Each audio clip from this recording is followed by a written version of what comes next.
definitely like it, and it's going to keep growing, man. All right, we are live. Welcome everybody to episode 2 of me and Mr. Birch talking football, and football, the 3 greatest sports on God's green earth. I know Corey likes basketball more than football, but that's okay. I don't know about that. It's close. It's close. More than it's soccer, I should say. I know. Oh, yeah, most definitely soccer.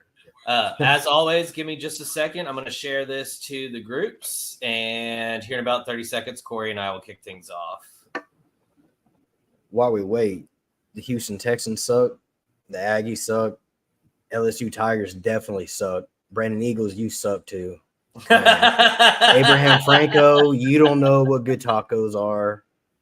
Who else is out there? Franco doesn't know anything about tacos. He doesn't know about food in general. That man said he likes McDonald's.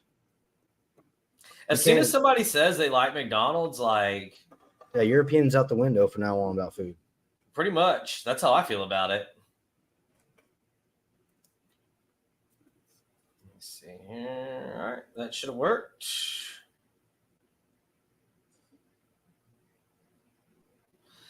Let's roll. All right, we're gonna start off with pros, work our way down.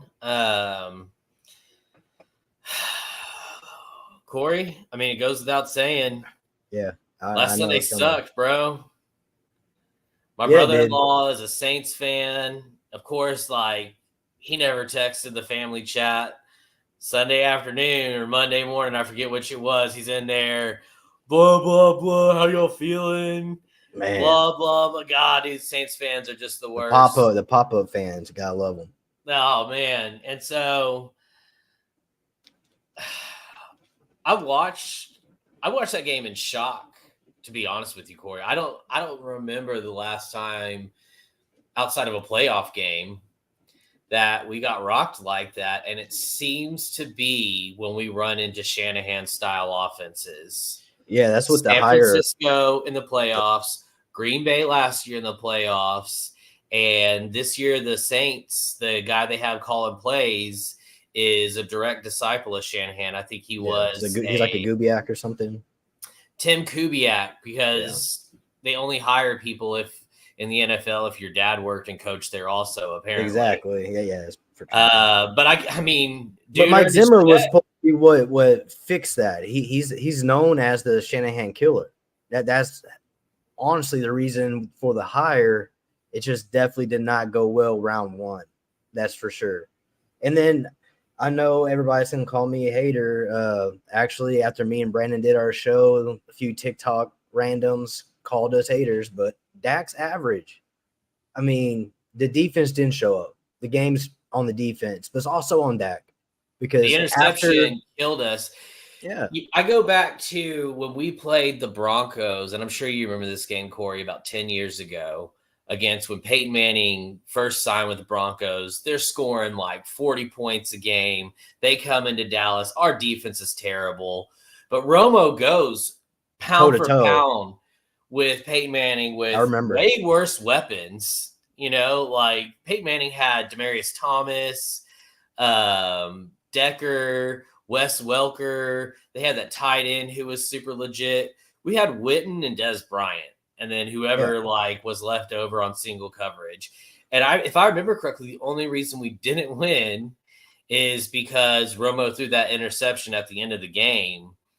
But he scored like 48 points on because he's always had to carry the team. That's why I try to point out to people, Dak's always been blessed with a great receiving core, a great amazing offensive line. This is probably the worst team he's had in his whole career. And I remember Romo making people like Miles Austin a Pro Bowler. No one even knew who the hell he was. And then he got to once he left, he was terrible too. So, I mean, I remember Sam Hurd, same thing. I mean, he was making all these receivers look decent, and then they go elsewhere and they're shit. Sam Hurd's in jail now, I think. Yeah, he was peddling some marijuana across state lines. It wasn't like some, bro. If I it was a lie. It was a lie. Yeah. Shout out Sam Hurd. It was shout out Sam Hurd. Man, old Ramonce Taylor. he was a good old UT player that was going to be really good, played some as a freshman, won a national championship, and ended up in jail too because he was trafficking. So number should 11, never be in jail for remember, trafficking a plant, but that's a whole different conversation. Yeah, especially when you're about to go to the league, man. But yeah, come on. Priorities, bro. But yeah, so I wouldn't say Dak's average only because, and I'm not the biggest Dak fan, but I wouldn't say the Dak's average, and this is the reason why. Okay. Is it doesn't take going very far down that list till you're like, I don't know that I would take that guy over Dak, I would say 10. I could probably pick 10. Name me 10. Okay. Well, let's start with the obvious. Patrick Mahomes. For sure. Nobody's going to disagree with that. Lamar Jackson. Tech sucks, by the way. But Lamar Jackson has taken his team to the AFC Championship. As much as I'm not a huge Lamar fan, I think Kyler Murray, given the right situation, would be way better. Look what he's doing now with Marvin Harrison Jr. I mean, he was popping off last week. He finally has a weapon. Kyler Murray over Dak Prescott. I would, yeah. He's faster, more agile, better arm. Bro, he can't see over the offensive line. He's like 5'8". I mean, he was going off last week. He was doing just fine. He finally has a receiver to throw to. Who they play? Yeah, Marvin Harrison Jr. is a beast. Who they play last week? I can't remember, but they weren't supposed to win. They weren't. I know. I forgot how many yards Marvin Harrison Jr. had, but I know he had 2 touchdowns. Yeah. So I mean, I would take him. I can't go Kyler Murray on that because that's one we disagree on. Throw another one out there. Josh Allen. I would go Josh Allen over Dak. All right. Goff. No. He's been to a Super Bowl. Dude, that Rams team. And then he take another team to a NFC Championship game? Actually, yes. And that Lions team. Look, so the Lions team is pretty good. That's what I mean. There's quarterbacks that are doing things that Dak should be doing, and Dak is the highest paid player in the whole NFL. That Rams team, though, the only reason they went to the Super Bowl is because of one of the worst missed calls in NFL history with that pass interference. Got you, but that still means he went to the NFC Championship game. So he's got 2 NFC Championship games, which is 2 more than the Cowboys have had in the last, 30 years now? And 2 different teams, 2 different organizations. So, all right, I'll give you Goff. I can go with that. What about Matt Stafford? He won the Super Bowl. No, not today. Maybe not today. Maybe not today. That's fair. I've watched him for the last year and a half, and ironically, a guy from Victoria is married to Matt Stafford's sister. Shout out Dawson Clark, old friend of mine from church and school there, and so for whatever reason, it made me slightly partial to Stafford and whatnot. Dawson always had these cool pictures he's posting with them and stuff. But 5 years ago, 4 years ago, 3 years ago, maybe. Yeah, but not the last 2. I think. What about A-Rod? Would you still take him over Dak today? Because I would. So, yes and no. Man. I mean, so honestly, if I could choose right now, I would choose A-Rod. And that's because we could get out of his contract soon enough to tank for Arch. And that's what everything for the next 5 years is all about, Corey, is getting Arch Manning onto the Cowboys. As far as I'm all for it. A-Rod played lights out last night. Yeah. And during the regular season, I'll give Dak his flowers. He puts up the numbers. He does great during the regular season. He didn't show up this last game, though. I know. It was bad. We had because when things don't go right and Dak has to do something, he can't. When everything's going right, once he starts to try and force stuff, it's coming. Yeah, he's a great manager. When everything's going right, he'll manage it. He'll make the correct reads. They just blow him all game long. Look at the line adjustments he's making and blah, blah, blah. Man, I don't care about none of that. You know what I want to see? I want to see him put it every single throw on the guy's hands. Or beat tough teams. In stride, Troy Aikman style. And that's the one thing that Troy Aikman was better at than Romo, than anybody else. I know Romo put up way better numbers, and I know there's a lot of other quarterbacks who put up way better numbers than Aikman. But Aikman could throw that slant and that post and that go. And when he threw that ball, it was there. right in your hands. It was a different game back then. So that's why the numbers were like that. I mean, if Aikman was playing now with his accuracy and the way and him not being able to get hit, I mean, because he had to retire early from all the concussions. You know, if he didn't have all those concussions and coaching the team on the side. Yeah, when Brianna was on Wednesday night, she's a big football fan. We were talking about that because Tua, Tua is somebody you could say might be better than Dak, but I was going to say if Tua would not get hurt, yeah, you got Bill Belichick, CJ Stroud, and this applies. No, dude, I'm not saying that. What? You're not saying that? No. CJ Stroud hasn't done anything that Dak didn't do his first 17 or 18 Bro, games. he had Zeke. Zeke was on pace to become the all-time leading rusher the first 3 or 4 years of his career. Dak didn't really have to do much. No, every single season he ran Zeke into the ground. Rookie year was like and he kept getting fatter and fatter. I mean, maybe, but at the same time, the numbers don't lie. He was on pace. I mean, he was killing it. He was breaking all the records. It wasn't. Dak had a nice starting a franchise. I'd pick CJ Stroud. If I'm picking a so what does that say? This Sunday, I'm picking Dak Prescott. I'm just talking about right now, because there's other. I mean, if you wanted to say for a franchise style, then there's some younger quarterbacks with higher ceilings that haven't quite hit that. Here's a quarterback I hate that we have to put ahead of Dak is Brock Purdy. Yeah, he is a game manager for sure. But so was Tom Brady until he wasn't. Oh, dude, Tom Brady. So for the first 3 Super Bowls, yes. That's what I mean. But from 2010 until he retired, dude, that was a one-man wrecking show. Yeah, I know. And I don't like Tom. I had Brady. I had to eat my words because I used to talk mad shit. Because I was a Peyton Manning guy, and like you said, the first quarter or so of his career was just game management and good defense and good coaching and winning. Yeah. But then it's like once he got Moss and weapons, it's like, oh damn, okay, no, he's elite. He's elite. And then I think what clinched it for me and for a lot of people, dude, you go from the Patriots to the Bucks, which they did load up on some talent. For sure, a little bit. Right? He got to pick and choose where he went, man. Yeah, he did a good job. But he chose a 5-win team, and he chose a coach that had never won a Super Bowl before. But look how much talent came in the year he came in. It wasn't like he inherited the same team. But does that team win a Super Bowl if Tom Brady's not playing there? Baker Mayfield's doing pretty damn well there. Yeah, but Baker Mayfield, that was 4 years ago. He was that was his second year in Cleveland. You're going to tell me that second year Baker Mayfield would have done the same as Tom Brady did? Come on. I mean, it's the same as almost the same team now. He's running the South. Well, now the Saints. Derek Carr might be in that conversation. They don't have Ndamukong Suh, and they don't have a couple of the other high-end defenders they had.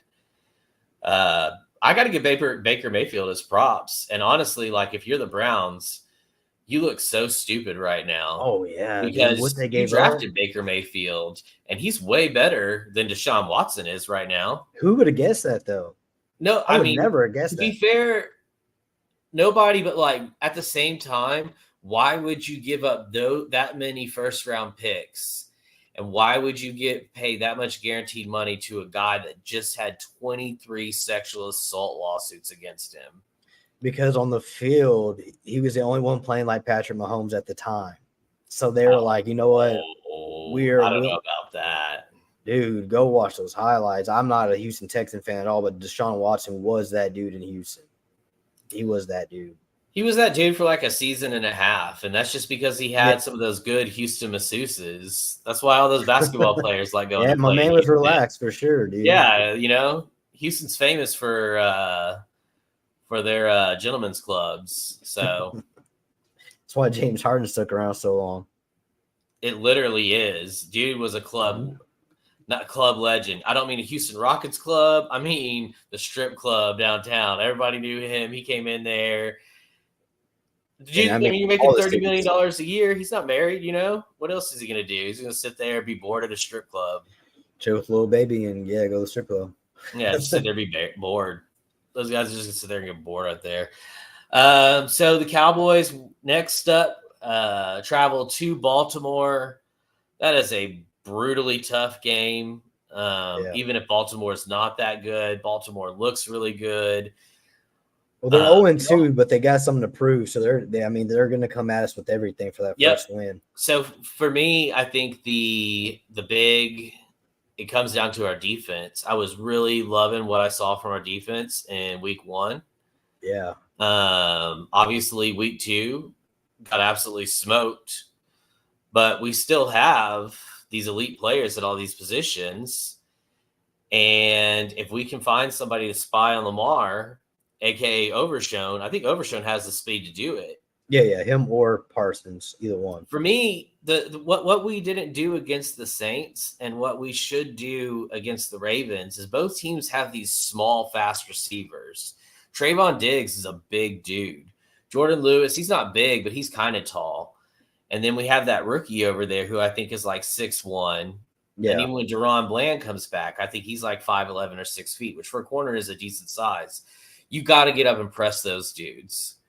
I don't understand why we don't press. We really give a lot of cushion a lot of times. I don't understand it. Well, the long touchdown that Carr threw to that number 22 kid for the Saints when he split both of the safeties, how in the world is he not getting just dropped at the line? Like shove that dude in the shoulder pads, make him get past you like your little brother, like I'm a huge proponent of press coverage, especially when you play against these small, quick receivers.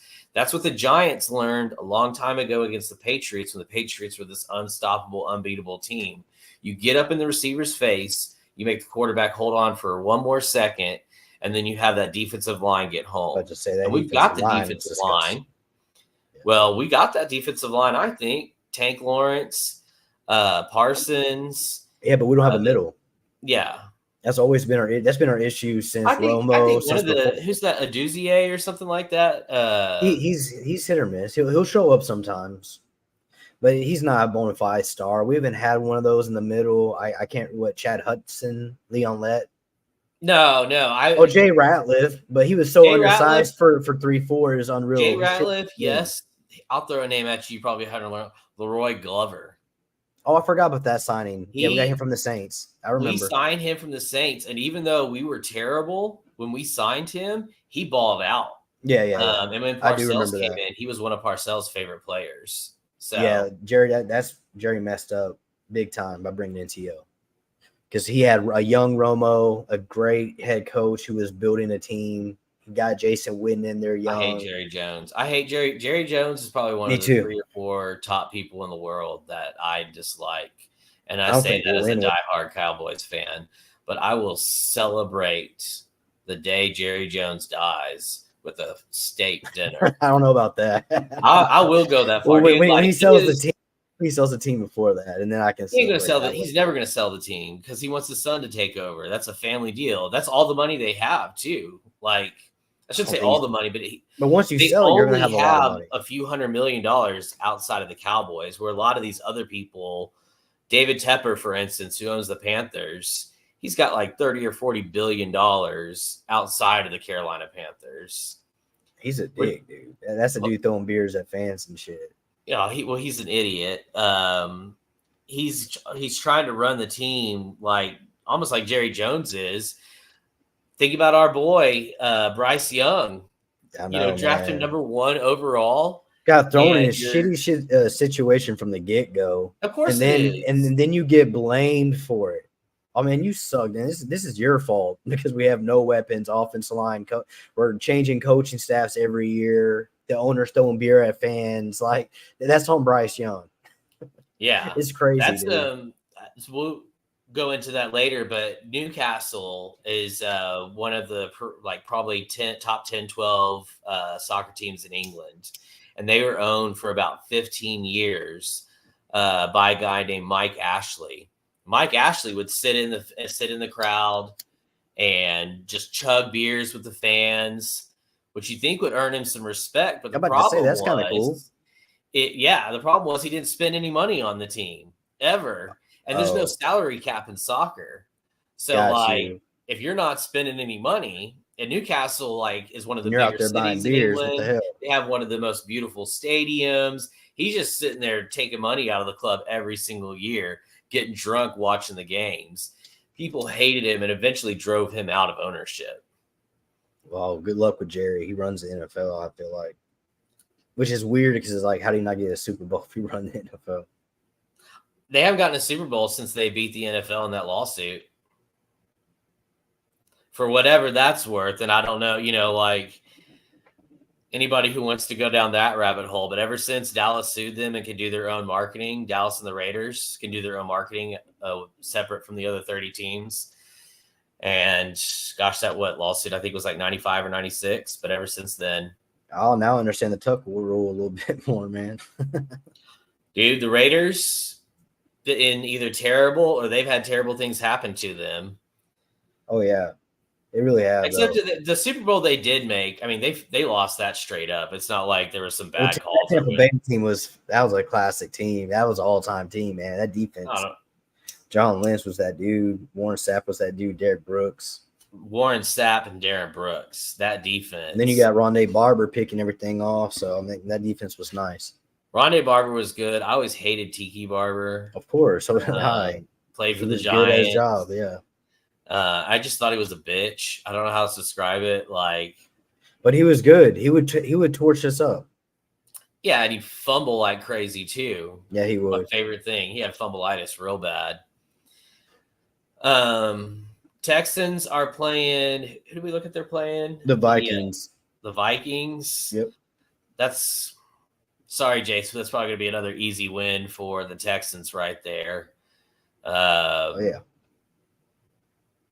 I don't know. I don't want to believe. The thing is the Texans, are they better than the Chiefs? I don't know. I think it's close. I think Diggs is going to have to start clicking with CJ a little bit more. And then that's what the season's for, is to get better each and every week. And then I think the defense is going to be really nice towards the end of the year. Well, the Chiefs will get better as the year goes along. Yeah, they did last year. When Holloway Brown comes back, that's a lot of speed on the outside with Worthy and Holloway Brown.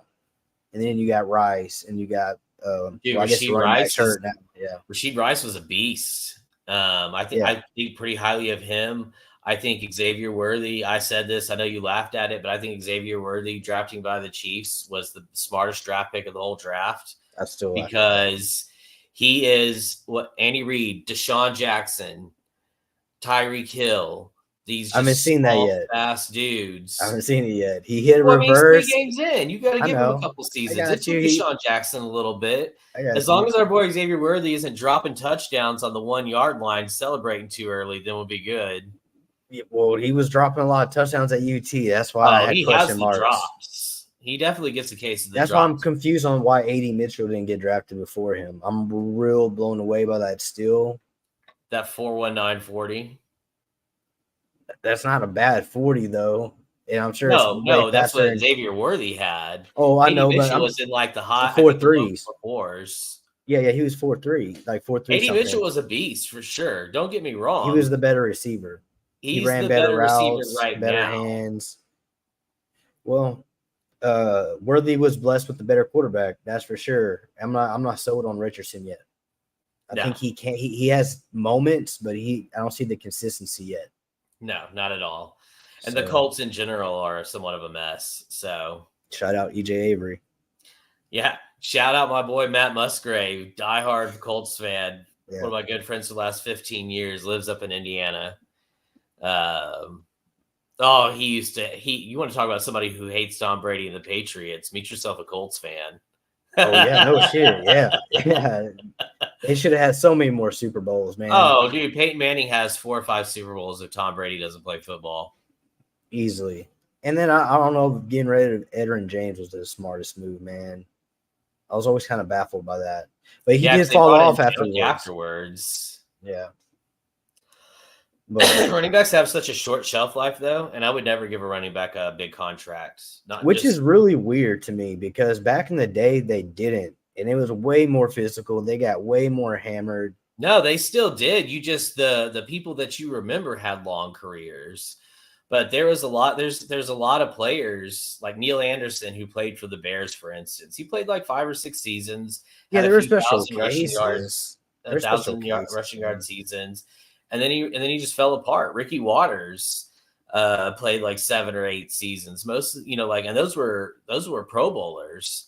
Yeah, yeah. So, and I mean, there's only one Emmitt Smith. You could say Barry Barry could do. Sanders. Barry could have kept going. Terrell Davis had a nice career. LT had a nice career. Adrian Peterson, if he didn't beat his kid, he would have had a couple more on top of that. Maybe pushed for Emmitt's record.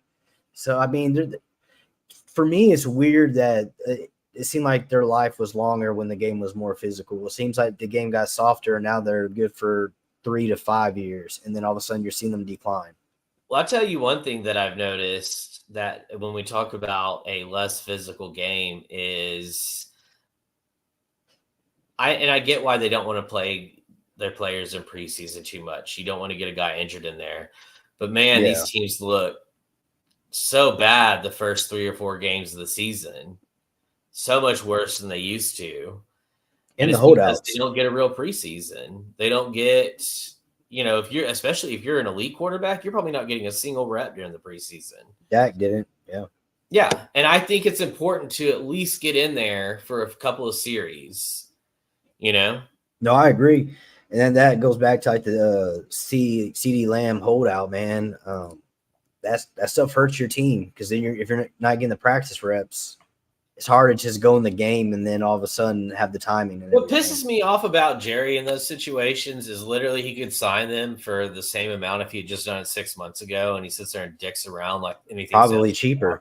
That's the part that pisses me off. Probably cheaper. Yep. And he waits to the last possible minute when the market's at all-time high, and he's like, all right, time to sign. It makes zero sense, but hey, like I said during my last podcast, shout out Dak for getting paid. I mean, you're balling now, man. I wouldn't have done it, but it's not Dak's fault for signing that contract. No, 100%. I've never hated on him for making his money. Exactly. I will never hate on him. I used to when I was a kid, right? Because you don't really understand how the world works. You think about loyalty and all these things. But then as you grow older and you see how teams treat players whenever they're done with them, and ever since then, for me, if you're a player and you can go somewhere else, even if you're leaving my favorite team, I'm going to be sad about it. But if you can leave somewhere else and go get paid, bro, because you only got a short amount of time. And after that, you'll probably be selling real estate. So many of them go into real estate. Yeah, he would selling cars or something. Real estate and cars and insurance. Dude, it's easy at that point. You walk in and you're like Vince Young, he does some real estate stuff here. He also owns a steakhouse. Like, just imagine walking in and Vince Young is on the other side of the table.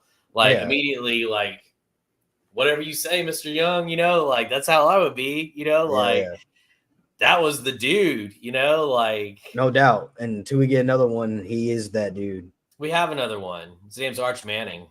I believe so. I believe Ewers can do it too. So. Ewers is very, very good, borderlining on great, and I don't want to take anything away from Quinn Ewers. Let's say because he hasn't played bad this year. No, he hasn't. He's played great this year. He played fantastic for most of last year. What I will say though is, with Vince Young, that was a generational talent.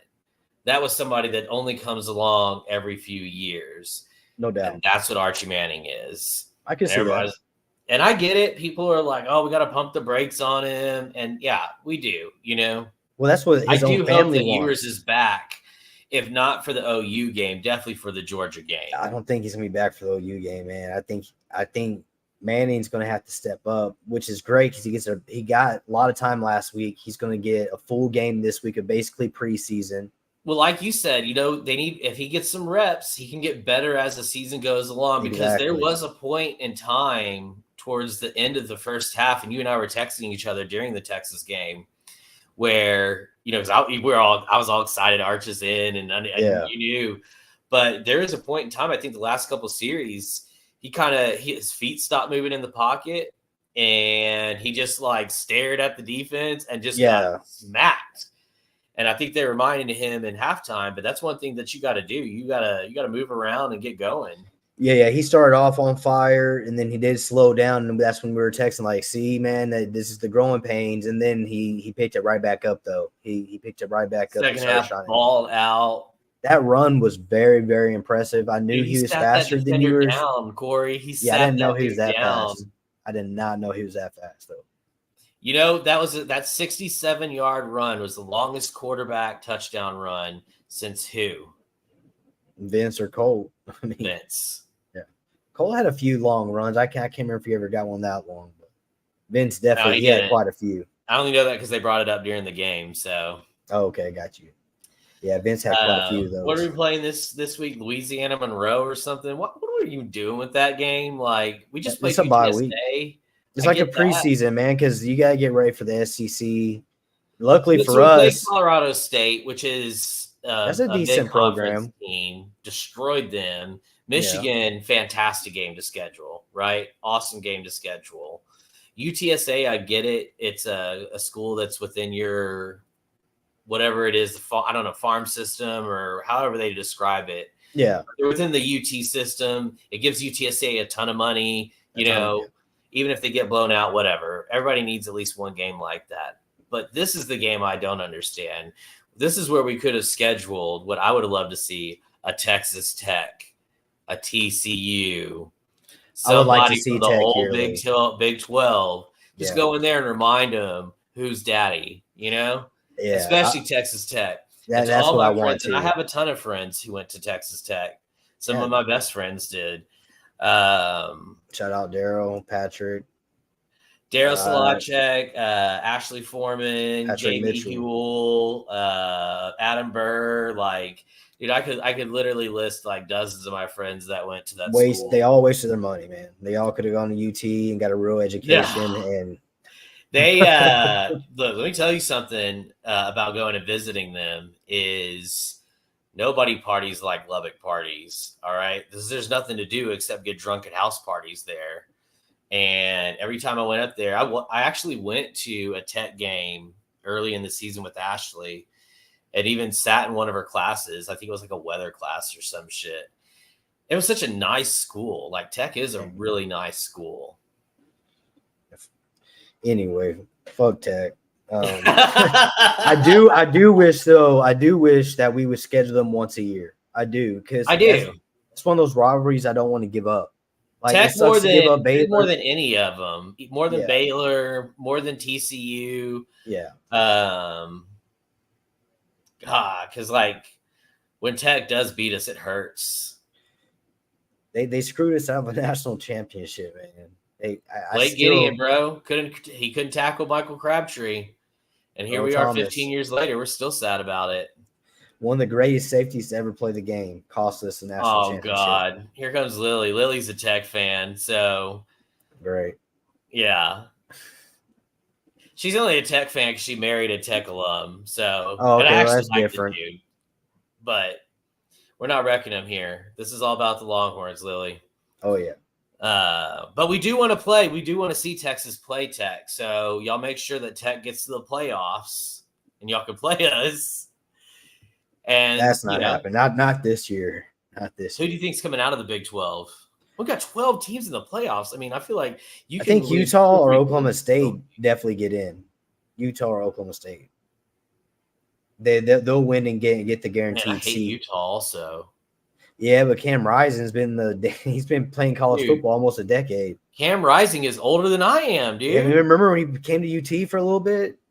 I saw that he came from Texas, and like I was like, "Are you kidding me?" Like, yeah, he's literally crazy, dude. He's born in the '90s.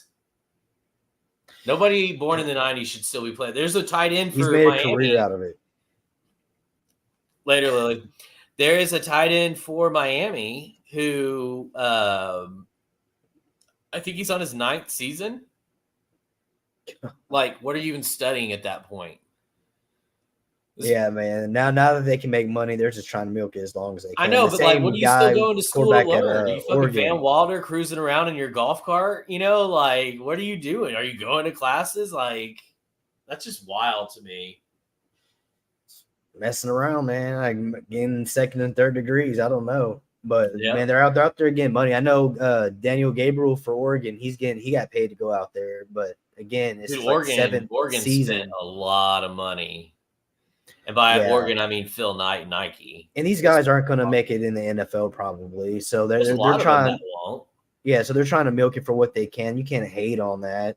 It's just, when is the college football going to step in and be like, hey, bro, it's been 15 years. It's time for someone else to take over. This is college. Right? Yeah. There's a guy like 30-year-old playing against 18-year-olds. Come on now. I mean, that's damn near what's going on. It's crazy. So we have also OU is playing Tennessee in OU. Probably the first big game of UTOU against an SEC opponent. Corey and I were chatting about this a little bit before we came on. And I was kind of saying, I wouldn't mind seeing OU win that game. Not that I'm an OU fan. I hate OU. They always suck. But it would be kind of cool because I'm in a few of those SEC groups, and they talk mad shit about UT and OU all day long.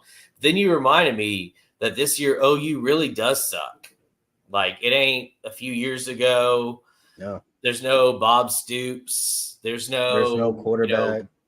Yeah, Arnold's okay, but he's not what they're trying to make him out to be. They're saying he was going to compete with Arch Manning. I don't see it. I really don't see it. No. That's why they brought him there. That's why old boy went to Oregon. Where's General Booty at now?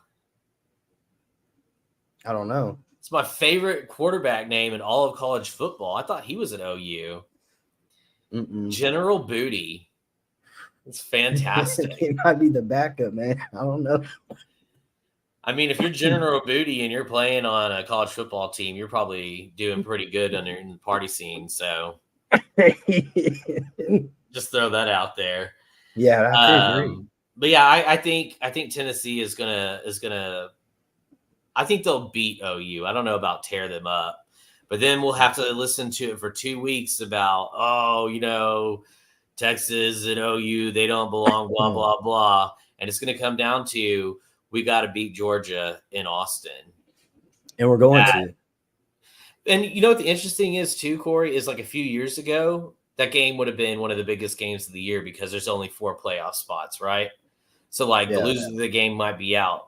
The reality is the loser of UT and Georgia is still going to make the playoffs. Yeah, so I don't want to call. Well, if the other team can run the table afterwards, of course. Well, I mean, I think they're both going to run the table afterwards. Like, who does Texas have to play? The Aggies? But playing in Kyle Field, how many times have they screwed us over a few times? I know, but this ain't that. All right, it's a whole different time. I got you, but I have PTSD, man. I've been a fan a long time.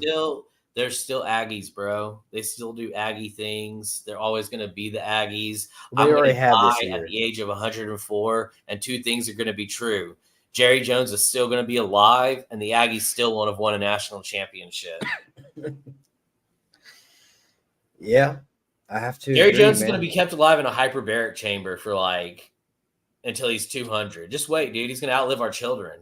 Do you know how sick the Aggies are going to be when we win the national championship the first year, and then they still have it? Do you remember in 2005 when Aggies were rooting for UT in the national championship game? Oh, yeah. Get out of here with that. I was like, you got to be kidding. Texas team stuff. Get the hell out. I wouldn't root for the Aggies against anyone. What about OU? I hope they both lose. I hope the wagon comes out and runs over both sidelines. But somebody's going to win. I don't know. I wouldn't. Man, they're both ugly colors. They both come from ugly parts of the country. College Station is terrible. East Texas is a god-awful shithole.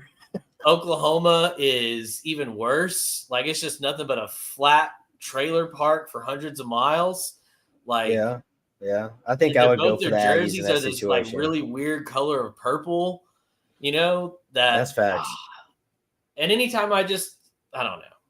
I could go on a lot, but all I'll say is that I don't want either one of those teams to win ever. They will play I don't know if they play each other this year. I'm not every sure. time they used to play each other in the Big 12, I just turned it off. I wouldn't even watch that game. I just hated both those teams so much. And it was usually just OU curb stomping A&M every time they played. Yeah, in the Big 12 is exactly what it was.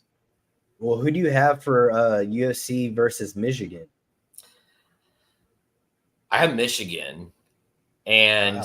I've thought a lot about this since we talked about it earlier, and I don't think that Michigan is that good, but I don't think USC is that good either. I watched them fall apart with Caleb Williams last season. And I think anytime they face tough physical opponents and they get punched in the mouth, which Michigan can still do, then I think that because Michigan's going to be up for that game, right? Yeah. They want to have something to They can't show. take another loss. No, they can't take another loss at home to another big team, and that UT loss is sticking with them. And that's a conference team now. It is a conference team, as stupid as that is. It is a conference. Yeah. So it is what it is, but I don't think that Lincoln Riley's teams have the mental and physical fortitude and strength to go into Michigan. And I could be wrong.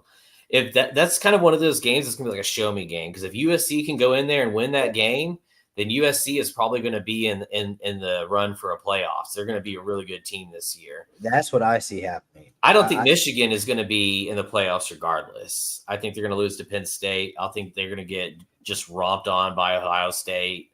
I think they probably lose to one of the lesser Big Ten teams, probably like Iowa or something, maybe Minnesota. But I think USC they can get up for in the big house, and I can see Michigan pulling off that game. Well, I got USC, man. That defense looked different this year so far anyway. I know it was LSU, and LSU's not that great.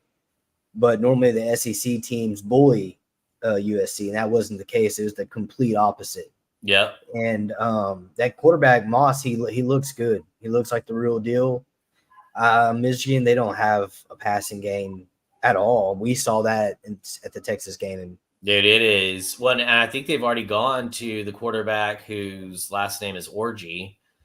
The one that was just running. Yeah. The one that okay. They basically are just going to use him and run the option and try and hit a few play action down the field. So it's going to be easy to scheme against.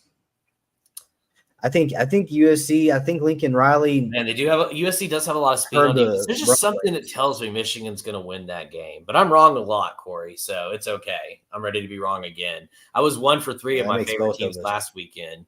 I have 3 games every weekend that I care the most about, and that's Liverpool, the Longhorns, and the Cowboys. Every once in a while, I'll get all 3 of those to win. Dudes, that Sunday and Monday and Tuesday, just floating, just loving life. Wasn't feeling that good this Monday, bro.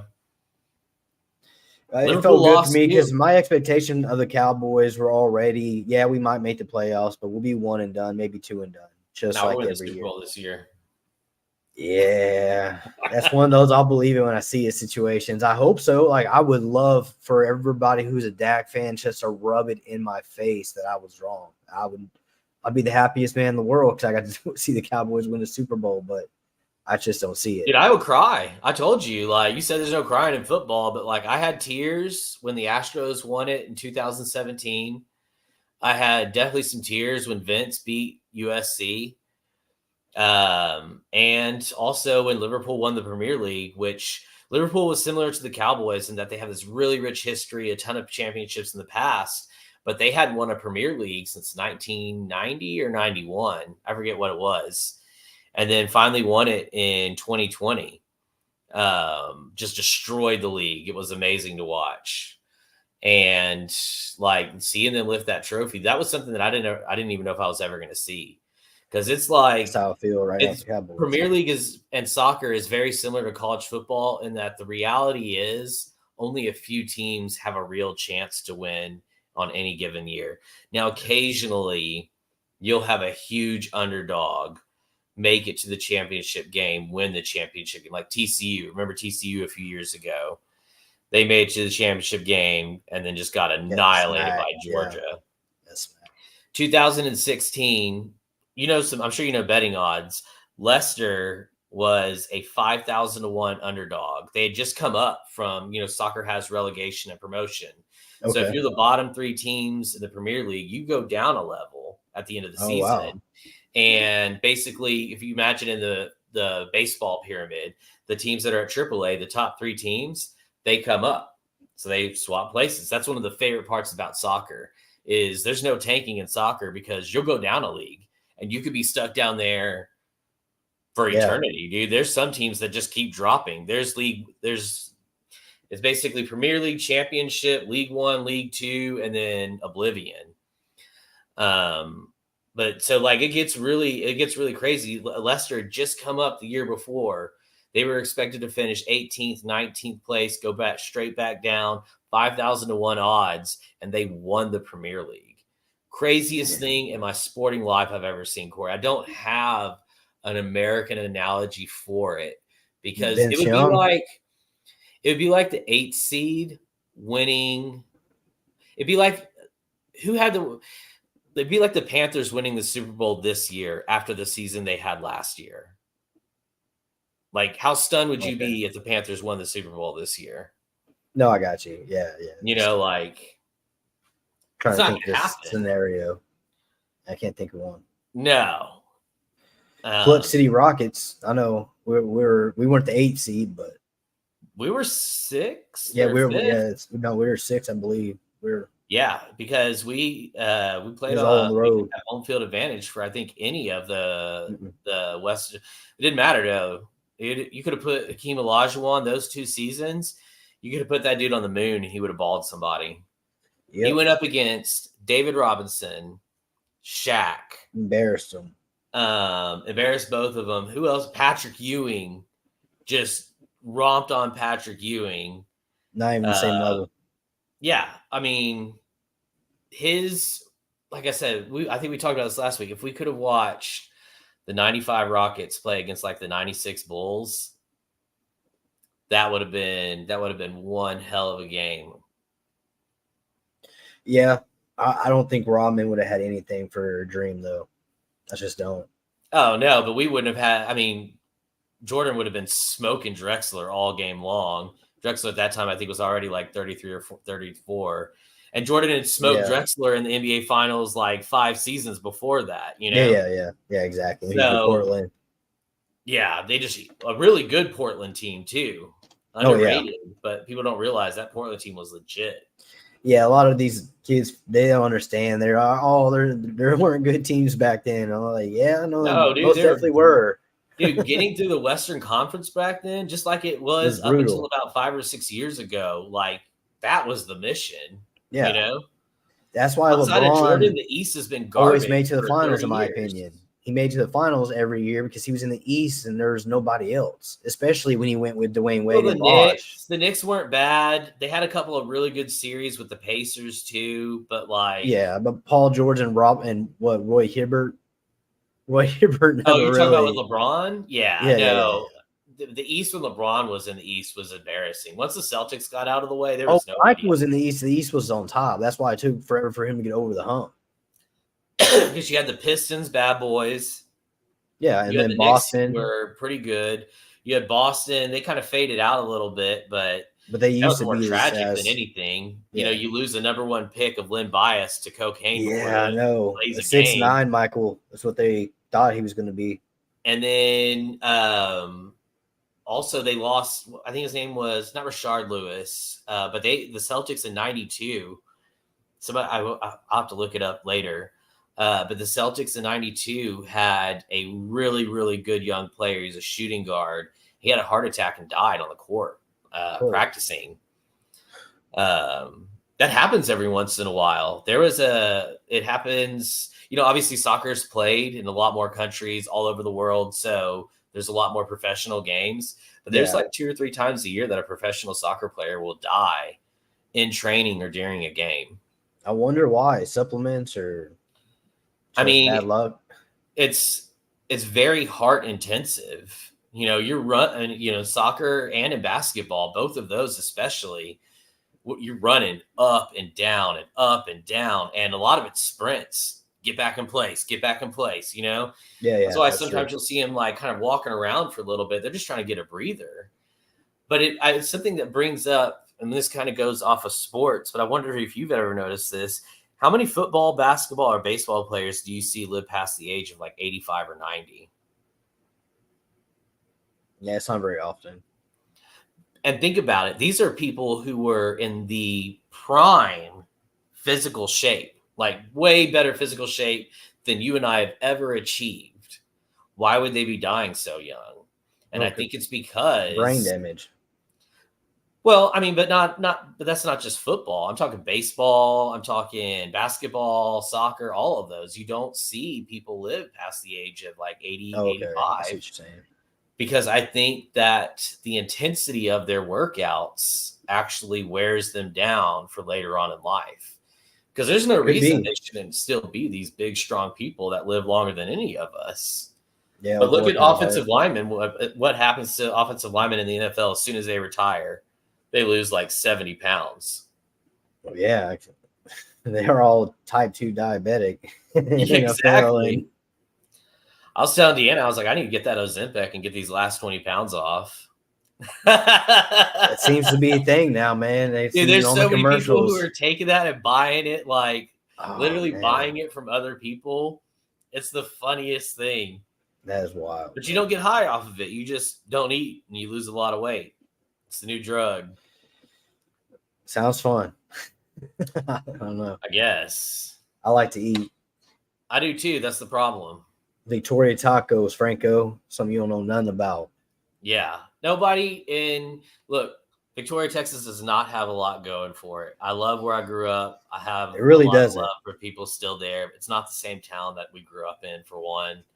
But what I will say, pound for pound, you cannot beat the breakfast tacos of Victoria, Texas. And I would literally fight anybody who says otherwise.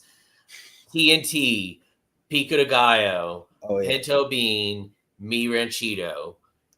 Those four are better than any taco place that you can find in San Antonio, any taco place you can find in Corpus, any taco place you can find in the Valley, and they're damn sure way better than any taco place that you can find in Austin.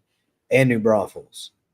Los Gallos is pretty good in New Braunfels. Shout out Los Gallos, but it still doesn't compare. Bro, I had where did we go? We went to Cosmic today for, I had a business meeting over there. And they had a Mexican food truck there. And it's good, don't get me wrong. But they served me some Austin-ass taco. I would ask for a shrimp taco. It had like 3 pieces of shrimp and a whole fucking cabbage on top of it. I was like, what am I even supposed to do with this thing? I'm like sitting there like scraping that shit off, you know? It had good flavor, but like, and it was like $7, you know? It was like this big. I'm like, it's the stupidest thing ever. Damn, dude. Yeah, I miss the good old days. Victoria, like $3 to get you a huge ass fucking taco. I wonder what they run down there now. Inflation had to have hit them too, but even at $5, like, I'm sure they're at least a good 6-7 now, probably. I'd still pay to eat. I would too. I have a couple of times, and I think I might do it again here pretty soon once I get my tire fixed. I've driven down to Victoria to go get tacos. I miss it, dude. And every time I do that, I go to Mi Ranchito. Because back in the day, it wasn't called Mi Ranchito. It's called Guerra's. Because it's right in there, right in between Stroman and VHS on Ben Jordan. Yep. And anytime that I would go and pick up the girls from the Stroman campus, I'd always go grab a bunch of tacos from Guerra's. We just go back to like Ashley or Allison's house and just like scarf a bunch of breakfast tacos. I will admit they were like watching like Gilmore Girls or some Friends or some shit like that. But like whatever, I was hanging out with girls eating tacos, so I was in a good spot. Hey, nothing wrong with that, man. Yeah, two of my favorite things. Right. Was there any other college football games that you got your eye on? I think next week we should do some like quarter season awards. At that point we'll already be 4 weeks in. We start talking about who we think is going to be in the playoff chase and for the NFL and for college football. Heisman and all that good stuff. Yeah, I think both of our teams will make the playoffs. It's just a matter of what they do there. Longhorns, I'm not so sure. Better chance than the I know the Longhorns will. The Bro, the Cowboys. NFC East, though, come on. We still got 4 games against the Redskins and the Giants. That's 4 wins. And at least one against the Eagles are already falling apart. I'm not even sold on the Saints yet. They did that to us and Carolina. I'll see this week. I think they play Philly this week, so we'll see what happens this week. Philly just choked the Falcons. They No, lost to I Kirk agree. Cousins on a Monday night. So they have to win this one. So if New Orleans can go there and beat the crap out of Philly like they have been the last few weeks, then I'll think they're for real. But I think Philly has some deeper issues in that locker room. Yeah, I think AJ Brown and Hurts aren't feeling each other. No, well, that and I think that there's some friction with the coach too. And Hurts has been feeling himself and like starting to like, you know, I don't need to go along with the coach and everything and all this other stuff. Yeah. And so once you get paid, I mean, sometimes different people. You lose the humility, and once you get paid, everybody around you agrees with everything you say. And that's the real problem. You don't want yes men all around you all the time. And that's the problem with athletes. That's the problem with politicians. That's the problem with some of your boy Elon, for instance. Like, nobody's around Elon personally telling him not to do the stupid stuff that he does, you know? Clearly not. And I loved Elon. I drive Teslas, as you know. Like, I love the cars. I thought he did a lot of really great things, and I'm waiting for the bots, man. I'm ready not to do housework. Right. But there's just like over the last couple of years, he just steps into things that, like, as a business person, I'm like, you don't need to be going into that arena. You know, like, it doesn't do you any good. And not only that, but he says a lot of like somewhat misinformed shit. And it's really funny to watch him get fact checked on Twitter because it's his own platform, but it happens quite often, you know? Yeah, no doubt. But I think in his head, he's thinking like Michael Jordan, Republicans buy sneakers too. So he's like, let me buy this platform. Let me make it really, really nice. Let me cater and pick a side, basically. I don't think I can't be convinced that it's gone the way that he thought it was going to go. No, it definitely hasn't. Because he said himself he wants it to be. For Twitter is basically about 25% of what he paid for it. Yeah, well, he said he wanted to make it like a Chinese. He wanted to base it off like a Chinese app that was like everything is on it. You don't have to leave the app for anything type thing. I haven't seen it yet. He's not making. He's adding new things though. He's too busy tweeting. Yeah, no. Yeah, he tweets multiple times a day. It's like when Trump was president. He stays. Well, that to me is the most depressing part. And I'm not here to tell anybody how to live anybody's lives or whatnot. And it's easy for us to judge from the outside, but I find it kind of depressing, to be honest with you, Corey, to own that car company and own space or be an owner of SpaceX and even an owner of Twitter. So you've got these like fantastic companies. You've got gravitas beyond almost anybody on earth. You're one of those famous people on earth, and you sit there all day and play on Twitter.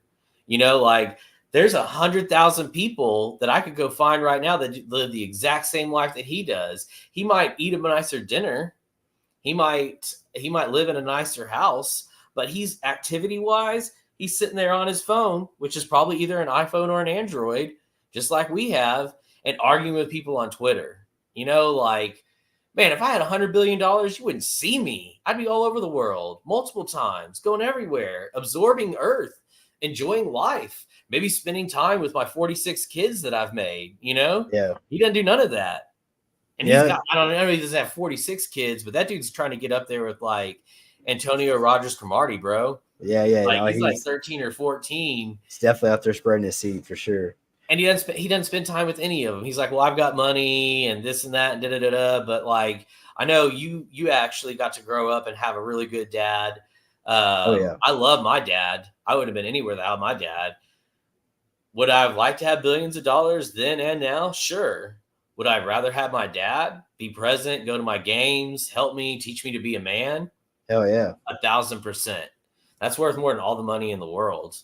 It's one thing that I help remind myself when things aren't going super fantastic in real estate or whatever, is I can still every day be the best dad I can be, you know? Exactly. And as long as I can do that, then my life will be a success. Yeah, you're doing something right.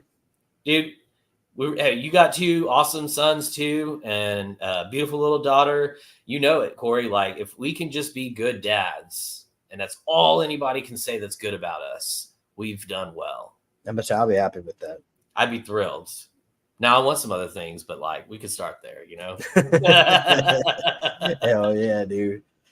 Well, you have any other things to say about the football world? No, I think we've gone on and talked about enough. I think we set up a pretty good podcast for next week for sure.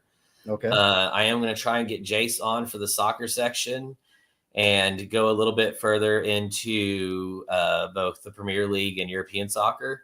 But otherwise, yeah, we'll have a lot of college football games to talk about, both that we watched and coming up. I'm smoking briskets this weekend, so I seen that, man. That sandwich looks good, bro. If I lived closer, I'd be there. I think I've sold 12 of those sandwiches so far. So I've got the brisket, like I told you, I've got the brisket on right now. Put it on, I think about 6:45. After I let it sit out for about 30 minutes with the rub on it. I have my own special Tex-Mex rub I like to put on there. And me and my father-in-law, I'm going to stay up to about 4 because we have a stick fed. We don't have a Traeger. Yeah. You actually barbecue. I have an electronic one, but like when I smoke, I want to smoke I like messing with it. I like all that stuff. So the flavor is also different. I don't care what no one says. Yeah. Well, and dude, your pellets don't taste as good as my mesquite logs. I'm sorry. No, they don't. And there's no way you can convince me. I'm going to man it till about 4 a.m. and then Doyle's going to take over from 4 till about 8 or 9. Nice. And then we'll probably pull it to rest about 10:30. Caramelize some onions, toast that bread, smoke some of that Gouda, and then I'm just going to layer it all together, dude. I'm going to serve the most amazing sandwiches. I can't wait for it. I'm starving right now thinking about it because I haven't eaten yet today. So that's typically what happens when you're smoking the meat. You're just chilling and drinking, smoking or whatever, and relaxing. And then you get so hungry you're not hungry when it's done. It's weird. It's a weird cycle, man. Yeah. I've noticed that too, like on Thanksgiving meals, though, like when my mom used to make them or when Deanna makes them now, and I'm not trying to be, traditional gender roles or whatever. That's just who cooks them, right? Yeah. They typically, after they cook those giant ass meals, they don't dive right in to eat them afterwards. They got to sit down for a little bit. I feel that, like. Well, I'm a house dad now, so I definitely feel that. Like, dude, after cooking dinner for everybody, I'm like, I'm gonna go chill for a second. I'll be back.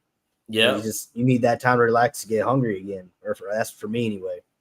No, it's the same for me. About to go downstairs though and crush some Double Dave's pizza. Shout out to my brother, best pizza in Austin area. Love Double Dave's, and I'm gonna go crush some of that. And then we'll watch a shitload of football. I'll be texting you, Corey. All right. Sounds good, bro. You have a good weekend, man. Later, bro. Later.